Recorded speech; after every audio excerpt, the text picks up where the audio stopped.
So Donald Trump has announced plans to build 10 weird new cities all over the country.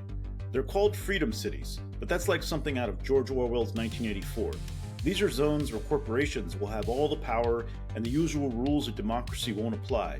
Corporate dystopias designed to destroy democracy and give tech billionaires even more power than they already have. The idea for these cities is the latest in a strange new ideology called the network state, and it's crucial for the American people to understand what it is. The network state is a dangerous new vision of government that's gaining traction in Silicon Valley, one where tech billionaires replace democratic nations with their own private societies. And right now, it's threatening the foundations of American democracy. As a journalist who covers tech extremism, I've spent the last year tracking the network state, how it's gone from fringe ideology on the margins to the mainstream of tech culture. The network state isn't just another Silicon Valley buzzword. It's a blueprint for dismantling democratic societies and replacing them with privately run territories controlled by tech elites. And these people aren't just dreaming, they're actively reshaping the future of power. The roots of this movement trace back to 1997, when a book called The Sovereign Individual laid out a stark prediction. Cybercurrency would help destroy nation-states like the USA, paving the way for cognitive elites to rule the world. This wasn't just another forgotten tech prophecy. Peter Thiel was so captivated by this vision that in 2020 he wrote the introduction for a new edition of the book. The idea evolved through Curtis Yarvin, a software programmer who became known as Peter Thiel's house philosopher. Yarvin pushed the concept further, advocating for breaking up democracies into corporate-run city-states where rulers would wield absolute power. By 2009, we saw the first attempt to make this vision real. Peter Thiel began funding seasteading, floating cities where billionaires were going to rule without laws. Think of it as a wet first draft of what was to come. Then, in 2022, the network state took a giant leap forward with this man, Balaji Srinivasan. He repackaged and supercharged these ideas in his book, The Network State: How to Start Your Own Country.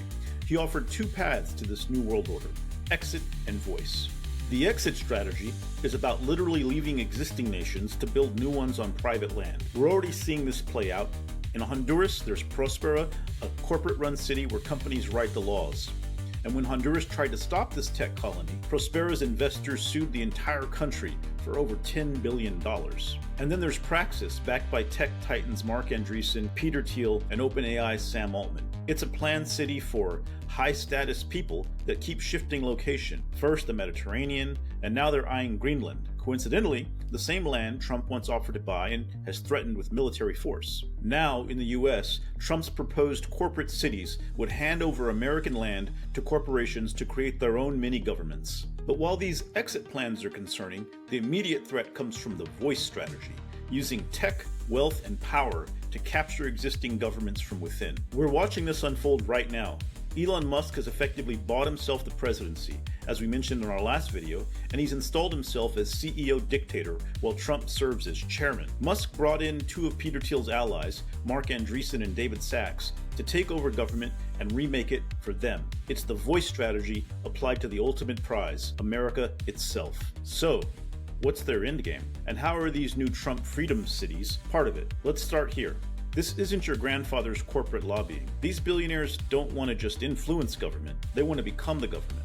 They seek a system that protects their wealth, punishes their critics, and uses AI and crypto to make their power permanent. And having their very own new capitals to drive that power from is part of it.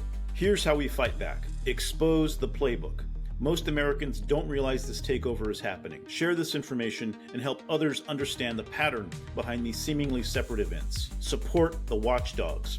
Follow the journalists investigating this movement. I'll provide a list of key reporters and others covering this beat. Demand accountability. Press your elected officials to address tech fascism and the network state threat. Once officials speak up, media coverage will follow. Remember, Musk's assault on our democratic institutions is already deeply unpopular. When people understand it's part of a larger plan to replace democracy with tech dictatorship, they'll resist even more strongly. The future is being written right now, but we still have a choice about who gets to write it. A handful of billionaires with dangerous anti-democratic ideas, or we, the people. The network state and the corporate cities aren't inevitable, but stopping all of it requires understanding what we're up against. Share this message, and let's protect democracy while we still can.